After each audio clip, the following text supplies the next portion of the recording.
My name is Layla Stone, and at 31, I've been my family's lifeline for too long. I'm a freelance event planner footing the bill for their rent utilities and my older brother's pipe dream projects. They never call to check on me just to cash in. Last Saturday, I walked into a family gathering in my parents' Atlanta backyard expecting a rare moment of connection. Instead, I got ambushed. My brother demanded 50 grand for his latest business. My parents backed him, their voices sharp, insisting I owe it to the family. I said no. The air turned cold, their glares cutting deeper than words. I left heart pounding, knowing I'd crossed a line. Sunday morning, my phone buzzed. A text from my parents. "You are no longer part of this family. Please don't contact us." My fingers shook as I typed back, "Don't worry, my money won't contact you either." 5 minutes later, 23 missed calls flooded my screen. Their panic told me everything they needed: my wallet, not me. That moment lit a fire. I was done being their ATM. What happened next changed everything, and I'm ready to share it all. If you've ever been trapped by family demands, drop your story in the comments and hit subscribe. Let's talk about breaking free. Stay tuned to see how I did it. Let me take you back to that Saturday night in my parents' garden. I'd driven to their Atlanta home hoping for a rare moment of family warmth, maybe a laugh over old stories. Instead, I walked into an ambush. My older brother Dylan didn't even wait for the barbecue to cool. "Layla, I need 50 grand, he said, his voice smooth but sharp like a salesman closing a deal. "My new fashion boutique is a goldmine, high-end streetwear, exclusive designs. It's a sure thing." His eyes locked on mine, brimming with that familiar mix of charm and expectation. I'd heard this pitch before: his artisanal coffee shop that tanked, his food truck that never rolled. Each time I'd emptied my savings to keep him afloat. This time my stomach churned. I wasn't sure I could do it again. Dad cut in before I could respond. "Layla, you've got to step up for your brother." He said, his tone heavy, like I was failing some unspoken test. "Family sticks together." Mom leaned forward, her eyes narrowing. "It's your duty to help," she said, her words slicing through the warm night air. Duty. The word landed like a weight on my chest. For years, I'd been their safety net, paying their rent, covering utilities, even footing the bill for Dylan's car insurance when he forgot to pay. I'd always told myself it was love, that family meant sacrifice. But standing there, their expectant faces staring me down, I felt like a bank account, not a daughter. I took a slow breath, my fingers gripping the edge of my chair. "I can't," I said, my voice quieter than I meant. "I've already paid so much. Your rent, $3,000 a month. Utilities, another $500. Dylan's insurance, his business loans. Last year I shelled out $22,000 to keep you all going." I paused, scanning their faces, hoping for a flicker of gratitude. There was none. Dad's jaw tightened. Mom's lips pursed like I'd insulted her. Dylan leaned back, crossing his arms, a smirk playing on his face. "You're sitting on all that event planning cash," he said, his voice loud enough to carry across the garden. "And you're too selfish to help your own brother." Unbelievable. Selfish. The word hit like a punch, echoing in my ears. I felt every eye on me: cousins, aunts, uncles, neighbors invited to the barbecue. Their stares burned, judging me, branding me the villain. My throat tightened, and for a moment I wanted to cave, to write the check just to make it stop. I'd done it before, smoothed things over, kept the peace. But something snapped inside me. I wasn't the one breaking this family. I was the one holding it together, and they didn't even see it. "I'm not selfish," I said, my voice steadier now, rising above the murmurs. "I've given everything I have." "When does it stop?" No one answered. The silence was louder than their words. Aunt Karen, who'd been watching quietly from the edge of the table, caught my gaze. She didn't speak, but her eyes held a softness that felt like a lifeline. Later, as I stood by the dessert table pretending to fuss with the plates, my phone buzzed. Her text read, "Layla, you don't owe them an apology. You've carried them long enough." I stared at the screen, my heart racing. Karen had always been the one who saw through the chaos, the one who didn't buy into the family's demands. Her words were a spark, a reminder that I wasn't crazy for wanting to say no. I slipped my phone back into my pocket, my hands trembling, torn between guilt and a growing sense of defiance. I couldn't stay. I need to go, I said, my voice barely above a whisper. I pushed my chair back, the scrape against the patio cutting through the tension. Mom called after me. Layla, don't make a scene. Dylan snorted, muttering something about me being dramatic. I didn't look back. I walked through the garden gate, their voices fading behind me, and got into my car. As I sat there gripping the steering wheel, my mind spun. I'd spent years thinking my role was to keep them afloat. Rent bills, Dylan's dreams. But what if that wasn't love? What if it was just control? The thought hit me hard. Saying no wasn't just about money. It was about reclaiming myself. Driving home, the Atlanta skyline blurring past, I replayed the night in my head. Dylan's smirk. Mom's sharp words. Dad's disappointment. They weren't new, but they felt heavier now. I'd always been the fixer, the one who paid to keep the peace. But peace at what cost? My savings were drained, my energy spent, and for what? To be called selfish in front of everyone. I pulled into my apartment complex, my hands still shaking. Karen's text glowed in my mind, a small beacon in the storm. I didn't know what would happen next, but one thing was clear. I couldn't keep living for their approval. For the first time, I wondered if I could let go, not just of the money, but of the guilt that chained me to them. Sunday morning, my phone lights up with a text that cuts deep. It's from Mom and Dad, their names glaring on the screen. You're no longer part of this family. Please don't contact us. The words hit like a blade, sharp and cold, slicing through years of sacrifices I'd made for them. I sit on my couch staring at the message, my breath shallow. For a moment, I'm a kid again, desperate for their approval, terrified of being cast out. But then I remember last night, their demands, their accusations, the way they turned my no into betrayal. My hands tremble, not with fear, but with something new, anger. I type back, my fingers moving before I can overthink it. Don't worry, my money won't contact you either. I hit send, and the silence that follows feels like freedom. 5 minutes later, my phone explodes. 23 missed calls, Dylan, Mom, Dad, one after another, their names flashing like warning signs. Voicemails pile up, each one sharper than the last. Dylan's voice drips with venom. You're abandoning us, Layla. You'll regret this. Mom's message is softer, but no less cutting. How could you do this to us? We raised you. Dad's is blunt. You're ungrateful. I don't listen to the rest. Their words are a chorus of blame, but I'm not swayed. They're not calling to apologize. They're calling because I pulled the plug on their free ride. My money, the only thing they seem to value, is now out of reach. I open my banking app, my resolve hardening. For years, I've covered their expenses, rent, utilities, even the credit card they used for emergencies that somehow included Dylan's new phone. I scroll through the auto payments, $3,000 for their apartment, $600 for utilities, $1 and $200 for Dylan's credit card balance. My thumb hovers over the screen, then presses cancel on each one. The confirmations pop up one by one, and I feel a weight lift.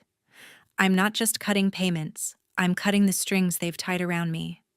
I imagine them opening their bills next month, realizing they're on their own. For the first time, I'm not afraid of their reaction. I'm ready for it. My phone rings again, but this time it's my boyfriend Caleb. Layla, you okay? He asks, his voice steady, grounding me. I tell him about the text, my reply, the barrage of calls. You did the right thing, he says. They can't keep using you like this. You're not their bank. His words echo Aunt Karen's from last night, and I feel a spark of clarity. I've spent years thinking I had to earn their love with my wallet. Caleb's voice pulls me back to reality. I don't owe them my life. I thank him, my voice catching, and he promises to come over later. For now, I need to focus. I grab a notebook, my pen moving fast as I start listing every expense I've covered. Rent $36,000 last year.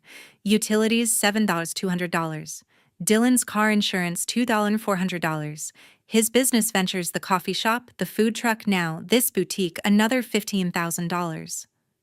The numbers stare back at me, a ledger of my loyalty. I'm not writing this for them. I'm writing it for me to see the truth in black and white. They've taken more than money, they've taken my peace. I decide to send them this list not to argue but to make it clear I'm done carrying their weight. I draft an email attaching the breakdown, my words simple. This is what I've paid. It ends now. I don't hit send yet. I want to be sure. Sitting there, notebook in hand, I feel a shift. Their text was meant to break me, to guilt me into giving more. But it's done the opposite. It's shown me who they are when I say no. They didn't call to fix things, they called to keep me in line. I set the notebook down, my mind racing but clear. This isn't the end of the fight, but it's the start of something new. I'm not just walking away from their demands. I'm walking toward myself. The next day, my Instagram notifications start blowing up. I'm at my desk trying to focus on a client's wedding mood board when my phone vibrates so much it nearly falls off the table. I open the app and see Dylan's post staring back at me, a photo of Mom and Dad's empty apartment boxes stacked in a corner with the caption, "When your sister chooses money over family." My stomach twists, not from guilt, but from the sheer audacity. He's spun the story to make me the villain, as if I haven't been paying their bills for years. The post already has dozens of likes, and the comments are piling up, each one a new jab at my character. I scroll down and freeze. My old friend Stacy Bell has commented, "Heartless. I can't believe Layla would do this to her own family." She's shared the post to her story, adding a broken heart emoji for extra drama. Stacy and I haven't been close in years, but her words sting, amplifying Dylan's attack to her thousands of followers. I can feel the judgment spreading like wildfire through our old social circles. My phone buzzes again, a text from a coworker, Jenna. "Hey Layla, you okay? Dylan's post is going around our group chat. People are talking." I stare at the message, my pulse racing. The group chat is full of mutual friends, colleagues, even clients. This isn't just family drama anymore, it's public humiliation. I want to fire back, to tell the world how I've bankrolled their lives, rent, utilities, Dylan's failed ventures. But I stop myself. Responding would only fuel the fire, giving Dylan and Stacy the attention they crave. Instead, I take a breath and open my messages. There's one from my cousin Nora. "Layla, I saw the post. Your family's out of line. They've been taking advantage of you forever. You don't deserve this." Her words are a lifeline, cutting through the noise. Nora's always been the one who gets it, the rare family member who doesn't see me as a cash machine. I type a quick reply. "Thanks, Nora. Means a lot." Her support steadies me, but the weight of the post lingers. I set my phone down and try to focus, but my mind keeps drifting to the comments. Strangers are chiming in now. "What kind of sister does that family first always?" Each one feels like a needle pricking at my resolve. I've spent years building a reputation as an event planner, reliable, professional kind. Now Dylan's post is painting me as a selfish traitor. I wonder how many clients have seen it, how many will question working with me. The thought makes my chest ache, but I push it aside. I didn't start this fight, and I won't let their lies define me. To ground myself, I open my banking app. I need to be sure every tie is cut. I scroll through my transaction history, double-checking the auto payments I canceled yesterday. The confirmations are there, each one marked canceled. My account balance looks healthier already, but it's not about the money, it's about the freedom. I imagine Dylan checking his card, Mom and Dad opening their next bill, realizing I'm no longer their safety net. The thought brings a flicker of satisfaction, but also a pang of sadness. I didn't want it to come to this. I lean back in my chair, staring at my laptop screen. The wedding mood board is still open, a reminder of the life I'm building for myself. Dylan's post, Stacy's comment, the group chat gossip, they're loud, but they're not the truth. I choose not to reply, not to engage. Let them talk. I'm done explaining myself to people who only value what I can give them. Nora's message sits in my mind, a quiet anchor. I'm not alone in this. For now, I close Instagram and turn off my notifications. The world can wait. I've got work to do, and a life to reclaim. Tuesday evening, I'm sitting in my apartment with Caleb. The silence between us is comfortable, a stark contrast to the chaos of the past few days. My phone is off, notifications silenced after yesterday's Instagram storm. Caleb looks at me, his eyes soft but serious. "Layla, you don't have to keep proving yourself to them," he says, his voice steady. "Love isn't about how much you pay. You're enough without their demands." His words land gently, unraveling a knot I've carried for years. I've always thought I had to give money, time, energy to be worthy of my family's affection. Caleb's reassurance feels like permission to let that go, to see myself beyond their expectations. I nod, my throat tight, grateful for his clarity. A knock at the door interrupts us. It's Aunt Karen, her face warm but tinged with concern. She sits down, clutching a cup of tea I offer her. "I heard about the post," she says, shaking her head. "But there's something else. Your parents used your money to buy a 65-inch TV last month, $2,000 top of the line. They bragged about it at a family dinner but never mentioned you." Her words hit like a punch I didn't see coming. I'd been covering their rent, thinking it was for necessities, while they splurged without a word of thanks. Karen's voice softens. "You've given them everything, Layla. They don't get to demand more." Her honesty grounds me, shining a light on their entitlement. The next morning, I'm in Dr. Ellen Hayes' office, my first therapy session. She leans forward, her voice calm but probing. "What does freedom mean to you, Layla?" The question catches me off guard. I stumble, then say, "Not feeling like I owe them my life." Dr. Hayes nods, encouraging me to dig deeper. We talk about my role in the family, how I've tied my worth to their needs. It dawns on me I've mistaken their dependence for love. Every check I wrote, every bill I paid was me chasing approval that never came. The realization stings, but it's also liberating. I'm not just their daughter. I'm a person with my own limits. Back home, I pull out my laptop and start mapping out a plan. I call the utility company's electric, water, internet and request to transfer the accounts to Mom and Dad's names. I contact their landlord, explaining I'm no longer covering the rent. Each call feels like peeling off a layer of obligation. I draft a letter to send with the account details, keeping it simple. "These are now your responsibility." I'm not cutting them off out of spite.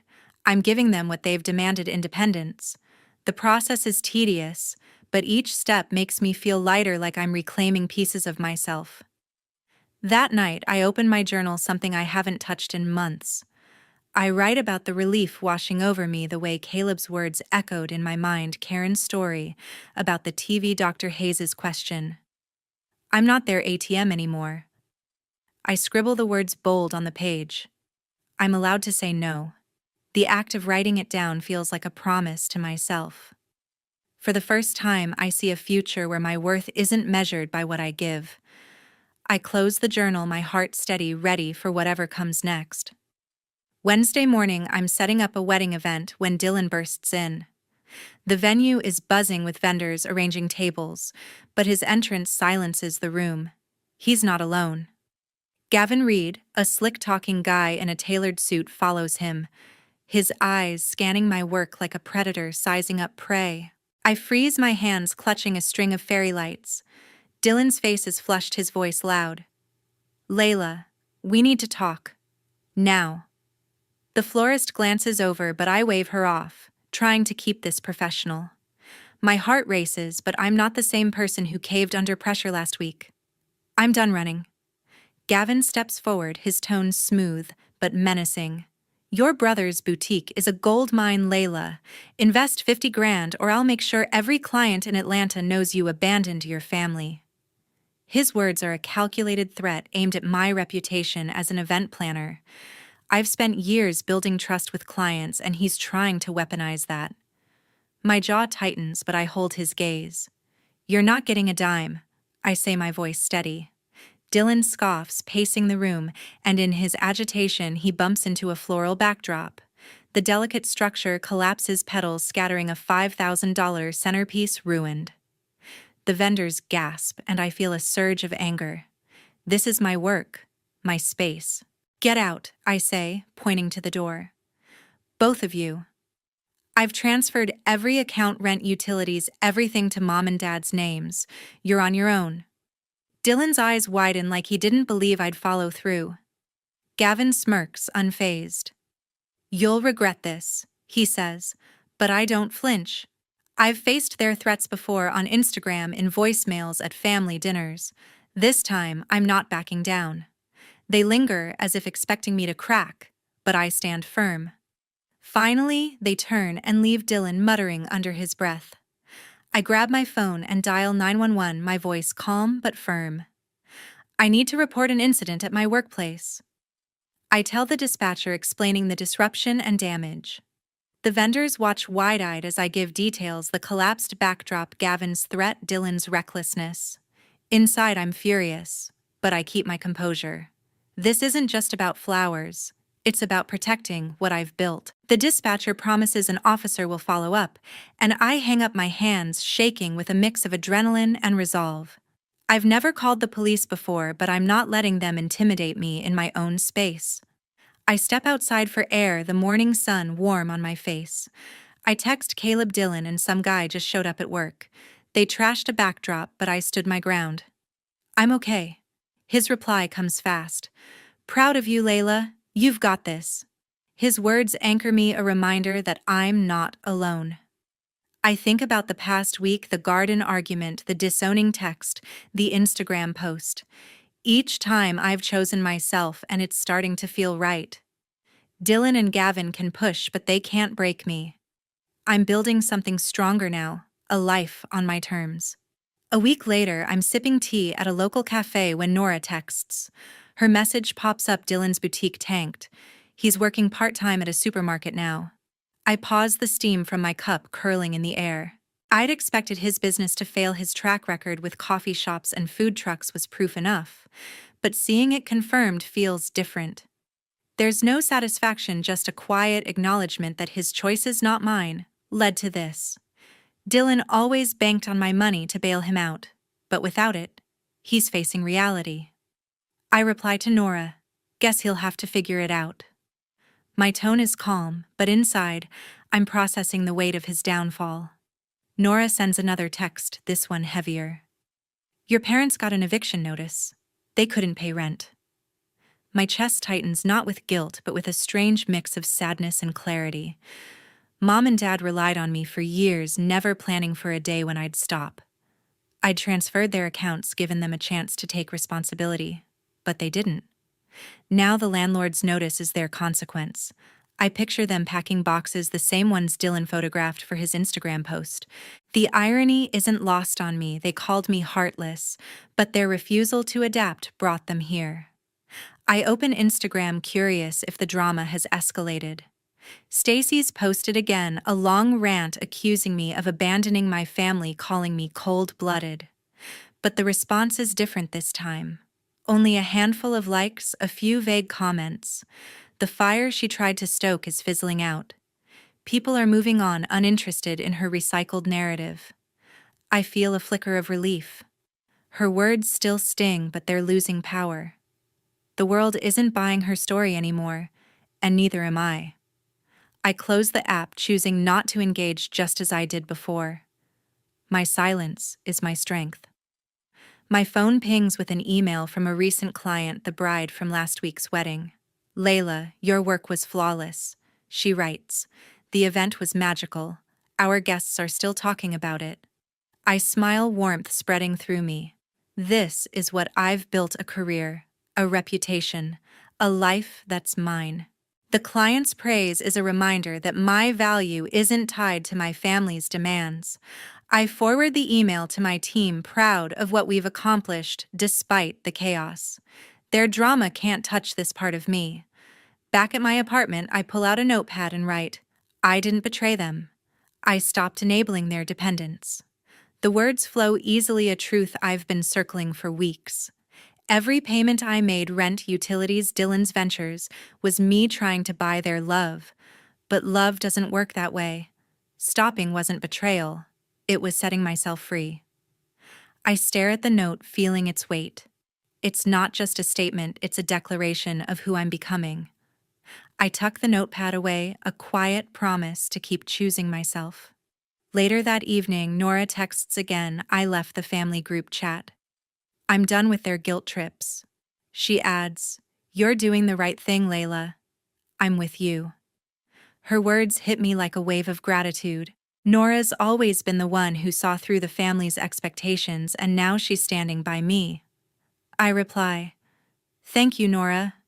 That means everything." Her decision to leave the chat mirrors my own journey, cutting ties with toxicity, choosing authenticity over obligation. I sit back, my heart lighter, knowing I'm not alone in this fight. A month later, my apartment feels like a sanctuary, not a war zone. The quiet hum of my morning routine, brewing coffee, planning events, brings a peace I hadn't known was possible. My bank account no longer bleeds for rent or utilities that aren't mine. I'm free from the weight of my family's expectations, and it's like breathing for the first time in years. I walk to my desk, sunlight streaming through the window, and feel a spark of joy in the life I'm building. My work as an event planner thrives, my days filled with clients who value me for my skill, not my wallet. This freedom isn't just financial, it's emotional, a reclaiming of my own space. An envelope arrives in the mail, the handwriting unmistakably Mom's. Inside, a letter from Susan, her tone softer than before. "Layla, let's meet and reconcile. We're still family." My first instinct is to hope, but I pause. Her words sound like peace, but they echo the same guilt trips I've heard for years. I write back, my pen steady. "I wish you well, Mom, but I'm done carrying your burdens. My boundaries stay." I mail the response, feeling no anger, only resolve. I'm not closing the door forever, but I'm choosing who I let in. Susan's letter doesn't change that. Caleb and Nora have become my chosen family, their presence a warmth that feels like home. Caleb's laughter fills my evenings, his steady support, a reminder that love doesn't demand sacrifice. Nora checks in regularly, her texts full of encouragement. "You're killing it, Layla." We meet for brunch, swapping stories about work and dreams. No strings attached. Their belief in me is unconditional, a stark contrast to the family I once chased. With them, I'm not an ATM or a fixer, I'm just Layla, and that's enough. Their love is a gift, not a transaction. In my latest session with Dr. Hayes, she asks, "How do boundaries protect you?" I think for a moment, then say, "They keep my worth intact." Dr. Ellen Hayes nods, her eyes kind but sharp. We talk about how I used to equate giving with being valued, how I let my family's needs define me. Setting boundaries, saying no, stepping back, has shown me my own strength. Dr. Hayes's words linger. "You're not responsible for their choices." I leave her office feeling grounded, my sense of self no longer tied to their approval. Therapy isn't a fix, but it's a map guiding me toward clarity. Looking back, I see the lesson this journey has taught me. Setting boundaries isn't selfish. It's how you live, true to yourself. For years, I thought love meant giving everything, money, time, energy, until there was nothing left of me. But real love doesn't drain you, it lifts you. By stepping away from my family's demands, I've found my own voice, my own worth. I'm not the villain they painted me as, nor the hero I hope to be. I'm just me. And that's enough.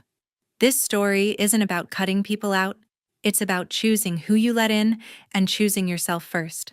To everyone who's followed this journey, thank you for listening. Your support means the world.